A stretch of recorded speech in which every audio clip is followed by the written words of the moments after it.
మన డైలీ లైఫ్లో మన బాడీలో ఉన్న హార్మోన్స్ ప్రభావితం ఏ విధంగా చేస్తాయి, మన మూడ్ని, మన వెయిట్ లాస్ని, వెయిట్ గెయిన్ని ఏ విధంగా హార్మోన్స్ కంట్రోల్ చేస్తాయి, అదేవిధంగా మనం లేట్ నైట్ పడుకోవడం వల్ల అది మన హార్మోన్స్ మీద ఏ విధంగా ప్రభావం చూపిస్తాయి. అలాగే కొంతమంది ఆడపిల్లల్లో తొందరగా మెచ్యూర్ అవడం, అంటే ప్యూబర్టీ తొందరగా రావడం, కొంతమందిలో లేట్గా రావడం, ఇలాంటి కేసెస్ కూడా మనం చాలా వరకు చూస్తాం. అదేవిధంగా థైరాయిడ్ సమస్యతో కూడా చాలామంది బాధపడుతూ ఉంటారు. కానీ వీటన్నిటికీ మన బాడీలో ఉన్న హార్మోన్సే కారణమని ఎంతమందికి తెలుసు? అసలు హార్మోన్స్ అనేటివి మన బాడీలో ఉన్న ప్రతి ఒక్క చేంజెస్కి ఏ విధంగా దోహదపడతాయి? ఇలాంటి ప్రతి ఒక్క ఇన్ఫర్మేషన్ని ఈరోజు జరిగిన పాడ్కాస్ట్లో డాక్టర్ గారు చాలా చక్కగా ఎక్స్ప్లెయిన్ చేయడం జరిగింది. మీరు తప్పకుండా మిస్ అవ్వకుండా ప్రతి ఒక్క హార్మోన్ యొక్క రోల్ ఏంటని తెలుసుకోవడానికి ఈ పాడ్కాస్ట్ని తప్పకుండా చూడండి.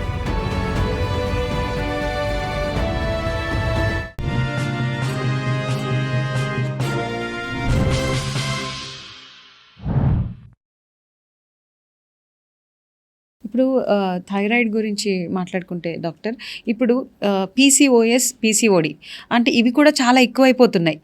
ఎట్లాగో థైరాయిడ్ కూడా ఈ మధ్య చాలా మందిలో చూస్తున్నాము. PCOD సమస్య కూడా చాలామంది ఇప్పుడు టీనేజర్స్లో కనిపిస్తుంది. చాలా మహిళలు చాలా ప్రాబ్లమ్స్ ఫేస్ చేస్తున్నారు. మెయిన్ రీజన్ ఎందుకు, కారణాలు ఏంటంటారు? ఒక పేషెంట్ని మనం PCOS అని లేబుల్ చేయాలంటే వాళ్ళకి ఫస్ట్ ఇర్రెగ్యులర్ పీరియడ్స్ అన్నా ఉండాలి, లేదంటే అన్వాంటెడ్ ఫేషియల్ హెయిర్ కానీ యాక్ని కానీ ఉండాలి, లేదంటే స్కాన్ చేసినప్పుడు అల్ట్రాసౌండ్లో స్మాల్ నీటి బుడగలు అనేవి ఉండాలి. So either irregular periods or hirsutism acne or scan లో మనకు PCOS లాగా కనిపించవచ్చు. ఈ క్రైటీరియాలో ఏ 2 ఉన్నా కూడా మనం వాళ్ళని PCOS అని లేబుల్ చేస్తాం. So main problem in the PCOS is insulin సరిగ్గా వస్తుంది కానీ it is not functioning properly because of weight. So మన లైఫ్ స్టైల్ మారిపోయింది, జంక్ ఫుడ్ కి ఎక్కువ అలవాటు పడిపోయాం, ఫిజికల్ ఇన్యాక్టివిటీ, స్క్రీన్ టైం ఎక్కువైపోయింది, దీనివల్ల వెయిట్ పెరుగుతున్నారు. ఈ వెయిట్ పెరగడం వల్ల ఇన్సులిన్ ఉత్పత్తి అయినా కూడా సరిగ్గా పనిచేయట్లేదు, రెసిస్టెన్స్ వచ్చేసి ఈ ఇన్సులిన్ రెసిస్టెన్స్ వల్ల ఇన్సులిన్ హార్మోన్ లెవెల్స్ మరీ ఎక్కువైపోయి మన ఓవర్ ని స్టిమ్యులేట్ చేస్తాయి. మెయిన్గా ఫిజికల్ ఇన్యాక్టివిటీ, జంక్ ఫుడ్ తీసుకోవడం వల్ల, స్క్రీన్ టైం ఎక్కువ అవడం వల్ల వెయిట్ పెరుగుతుంది. ఈ వెయిట్ వల్ల ఇన్సులిన్ ఉత్పత్తి అయినా కూడా సరిగ్గా పనిచేయట్లేదు, రెసిస్టెన్స్ అనేది వస్తుంది. ఈ ఎక్కువ ఉన్న ఇన్సులిన్ హార్మోన్ మన ఓవరీస్ ని స్టిమ్యులేట్ చేసి ఆండ్రోజెన్స్ ప్రొడ్యూస్ చేస్తాయి. మేల్స్ లో వచ్చే హార్మోన్స్ ఓవరీస్ నుంచి వస్తాయి. సో దానివల్ల వాళ్ళకి మొటిమలు కానీ అన్వాంటెడ్ ఫేషియల్ హెయిర్ ఇవన్నీ వస్తాయి. So main problem in PCOS is over weight. Weight ని కనుక మనం ట్యాకిల్ చేయగలిగితే ఈ ప్రాసెస్ అంతా కూడా మనం రివర్స్ చేయొచ్చు. సో వాళ్ళకి డైట్, లైఫ్ స్టైల్ అనేది చెప్తాము. సో 90% ఆఫ్ ద కేసెస్ కారణం ఇదండి PCOS కి. ఒక 10% వాళ్ళకి వేరే వేరే కారణాలు ఉంటాయి. హైపోథైరాయిడిజం ఉన్న PCOS లాగా కనిపించవచ్చు. తర్వాత యాక్రోమెగాలి అంటాము, గ్రోత్ హార్మోన్ ఎక్సెస్ ఉన్న PCOS లాగా కనిపించవచ్చు. Very rare non classical CH అంటాము, వాళ్ళు ఇట్లా వెయిట్ ఎక్కువ ఉండడు, ఇక్కడ బ్లాక్ అవ్వడం ఇట్లాంటి సైన్స్ ఏం లేకున్నా కూడా PCOS ఉంటుంది. That is called as non classical CH, very rare condition. But 90% of the PCOS are primary PCOS అంటాము. దానికి ఏం కారణం లేదు, మన డైట్, లైఫ్ స్టైలే కారణం.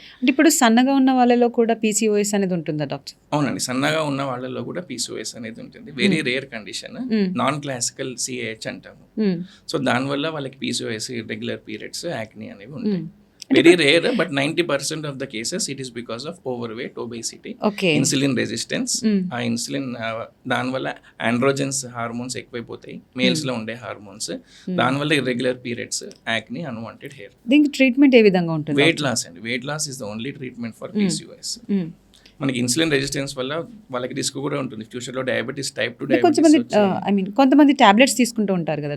మెట్ఫార్మిన్ అనే టాబ్లెట్ యూజువల్ గా పెడతాము because there is increase risk of diabetes in this patients. Metformin అనే టాబ్లెట్ ఇన్సులిన్ రెసిస్టెన్స్ ని తగ్గిస్తుంది కొద్దిగా. So that is only A supplement, not a substitute.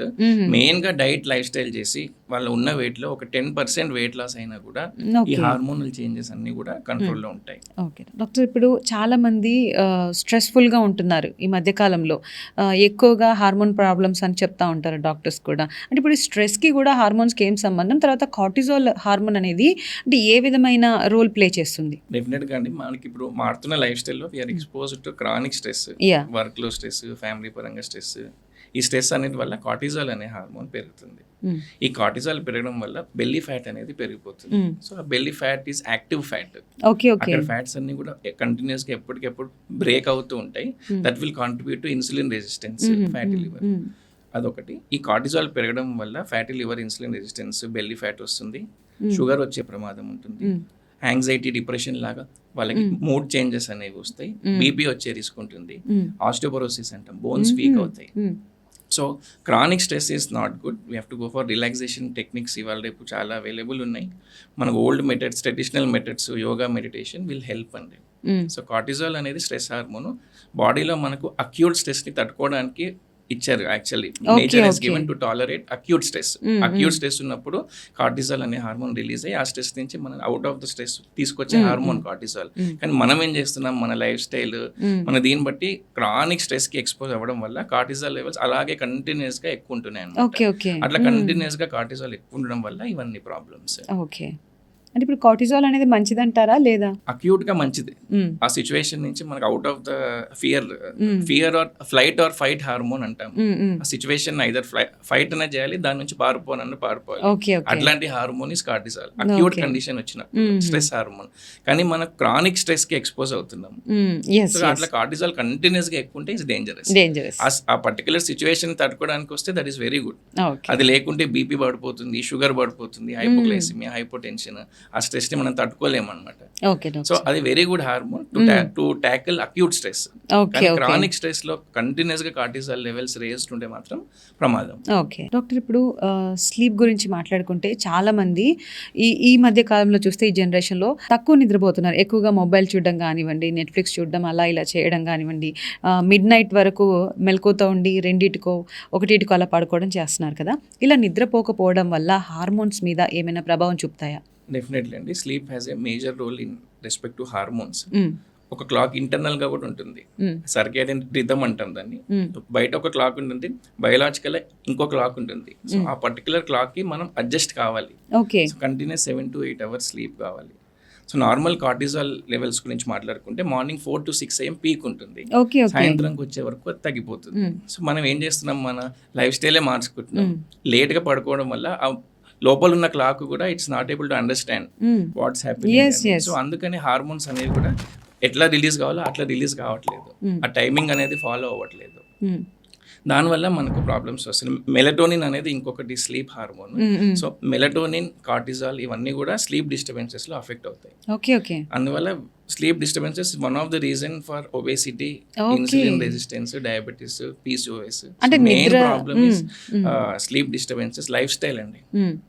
అంటే ఒకవేళ నిద్ర సరిగా పోకపోతే ఇన్ని ప్రాబ్లమ్స్ వస్తాయి, ఒబేసిటీ కానివ్వండి, స్ట్రెస్, యాంగ్జైటీ. లోపల ఉండే clock we should match with environment. లోపల సర్కేడియన్ రిథమ్ అంటాము. We have a inside biological clock. ఆ క్లాక్ చెప్తుంది ఏ హార్మోన్ ఎప్పుడు రావాలో. సో దానికి మనం ఎన్వైరన్మెంటల్ క్లాక్ ని మ్యాచ్ చేయాలి. ఆ మిస్ మ్యాచ్ వచ్చేసరికి even hour endocrine system is getting confused. Timing అనేది ఫాలో అవ్వట్లేదు. సో అందుకని హార్మోన్స్ ఇర్రెగ్యులర్ గా వస్తున్నాయి, ఎప్పుడు రావాలో అప్పుడు రాకుండా. సో దానివల్ల it is leading to all these problems. ఎన్ని అవర్స్ పడుకోవాలంట డాక్టర్? కనీసం 7 to 8 hours ఆఫ్ స్లీప్ అనేది ఉంది. If it is not possible వాళ్ళకి, అంటే పాసిబుల్ అవన వాళ్ళకి మామూలుగా ఎన్ని అవర్స్? కనీసం minimum 7 to 8 hours. 7 to 8 hours mandatory. Okay doctor, ఇప్పుడు విటమిన్స్ ఉన్నాయి, దాంట్లో వైటమిన్ D, B12 అనేవి చాలా ఇంపార్టెంట్. ఒకవేళ అవి తగ్గితే అవి కూడా హార్మోన్స్ మీద ఏమైనా ప్రభావం చూపిస్తాయా? వైటమిన్ D ఇంపార్టెంట్ అండి. వైటమిన్ D అసలు హార్మోన్ అంటాం, it is not a vitamin. Okay. మనకి సన్లైట్ ఎక్స్పోజర్ లో skin will synthesise vitamin D. ఈ వైటమిన్ D నార్మల్ గా మన బాడీలో కాల్షియం లెవెల్స్ మెయింటైన్ చేయడానికి, ఫాస్ఫరస్ లెవెల్ మెయింటైన్ చేయడానికి ఇంపార్టెంట్. సో అది కాకుండా ఇమ్యూన్ సిస్టమ్ ని కూడా vitamin D has a major role. Vitamin D deficiencies లో కూడా మనకు రకరకాల ఆటోఇమ్యూన్ డిజార్డర్స్ కి ఎక్స్పోజ్ అవుతాం. And there are studies vitamin D deficiency is linked to diabetes and obesity also. So vitamin D ని vitamin అనడం కన్నా హార్మోన్ అనడం is more good. So vitamin D డెఫిషియన్సీలో రకరకాల ఆటోఇమ్యూన్ డిజార్డర్స్, స్కిన్ లీజన్స్ వస్తాయి, psoriasis అట్లాంటివి will increase with vitamin D deficiencies. తర్వాత hormonal changes, obesity, PCOS ఇవన్నిటి కూడా vitamin D plays a role. మనం అసలు ఇప్పుడు we're not getting expose to adequate sunlight. So దానివల్ల వైటమిన్ డి డెఫిషియన్సీస్ అనేవి కామన్గా ఉంటున్నాయి పేషెంట్స్కి. నాన్ స్పెసిఫిక్ బోనీ పెయిన్స్ అంటారు, చేత కావట్లేదు అంటారు, వీక్నెస్ అంటారు, వాళ్ళందరిలో టెస్ట్ చేస్తే vitamin D levels are very low. Okay, B12 గురించి మాట్లాడుకుంటే doctor. B12 is not exactly an hormone. So B12 deficiency lo it is a vitamin. Vitamin D we label as a hormone because vitamin D has a diversified functions. Okay, B12 అనేది తగ్గితే ఎలాంటి problems వస్తాయి? B12 తగ్గితే anaemia వస్తుందండి, మ్యాక్రోసైటిక్ anaemia అంటాము. So haemoglobin తగ్గుతుంది, అదొకటి. Next patients common గా చెప్తారు కాళ్ళకి తిమ్మిళ్ళు వస్తున్నాయి, నమ్మనేస్, మొద్దుబారుతున్నట్టుంది. సో అట్లాంటివన్నీ common signs of B12 deficiency. ఒకటి అనీమియా రావచ్చు, ఇంకోటి పెరిఫెరల్ న్యూరోపతి అంటాం. So these two are common things. అది కాకుండా జనరలైజ్డ్ వీక్నెస్, ఫెటిగ్, తిమ్మిర్లు ఇవన్నీ కూడా B12 డెఫిషియన్సీలో వస్తాయి. ఇది కూడా మేజర్ ప్రాబ్లమ్స్ కదా? మేజర్ ప్రాబ్లమ్ అండి, మేజర్ ప్రాబ్లమ్. మెయిన్గా sources of B12 is non vegetarians.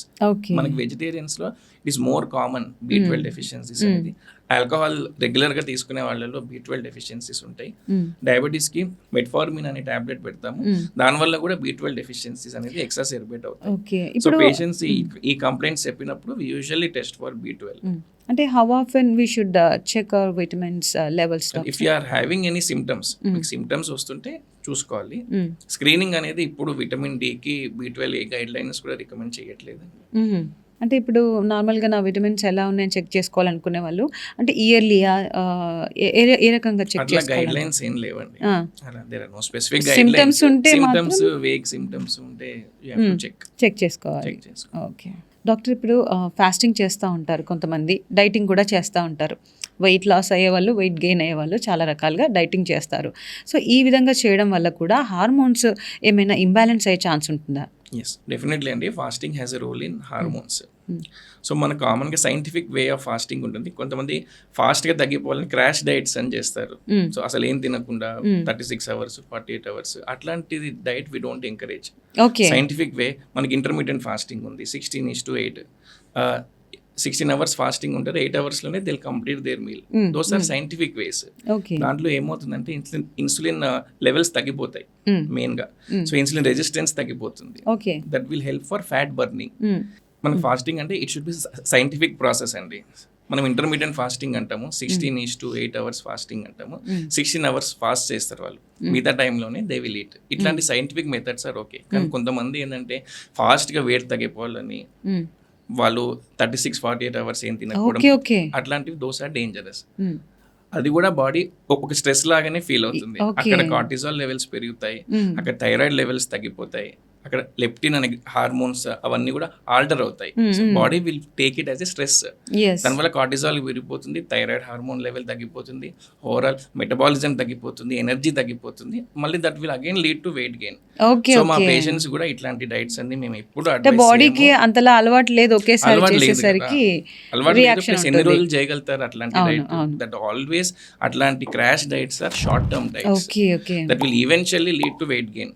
చాలా మంది చెప్తారు అప్పుడు డైట్ చేశాను డాక్టర్ గారు, 8-10 kgs తగ్గినాం, మళ్ళీ వెయిట్ పెరిగిపోయినాం. That is a common thing because body will take it as a stress. Cortisol, thyroid hormone లో చేంజెస్ రావడం, ఇట్లాంటి చేంజెస్ రావడం వల్ల వాళ్ళు ఏదైతే వెయిట్ లాస్ అయ్యారో that will be regained. So common advice ఏం చెప్తాం పేషెంట్ కంటే బ్యాలెన్స్డ్ గా తినండి. అతి ఇస్ నాట్ ఆల్వేస్ గుడ్. మనం తినే ప్లేట్ లో ఒక హాఫ్ ప్లేట్ వెజిటేబుల్సే ఉండాలి. దాంట్లో కూడా ఆలుగడ్డలు, స్టార్చీ వెజిటేబుల్స్ లేకుండా 1/4 ప్లేట్ లో మాత్రమే కార్బోహైడ్రేట్ ఉండాలి. 1/4 plate should have a rice or chapati. 1/4 plate లో ప్రోటీన్ ఉండాలి. ప్రోటీన్ అంటే పప్పు, paneer, soybeans, eggs, chicken white, egg whites, chicken. So 1/4 plate should be A protein. Yellow కూడా తీసుకోవచ్చండి, ఎల్లో కూడా తీసుకోవచ్చు. White is a good source of protein. మనకి yellow కూడా గుడ్ ఫ్యాట్స్ ఉంటాయి దాంట్లో. కొంచెం హార్ట్ ప్రాబ్లమ్స్ ఉన్న వాళ్ళు అవాయిడ్ చేయాలి. హార్ట్ ప్రాబ్లమ్స్ ఉన్న వాళ్ళు అవాయిడ్ చేయాలి.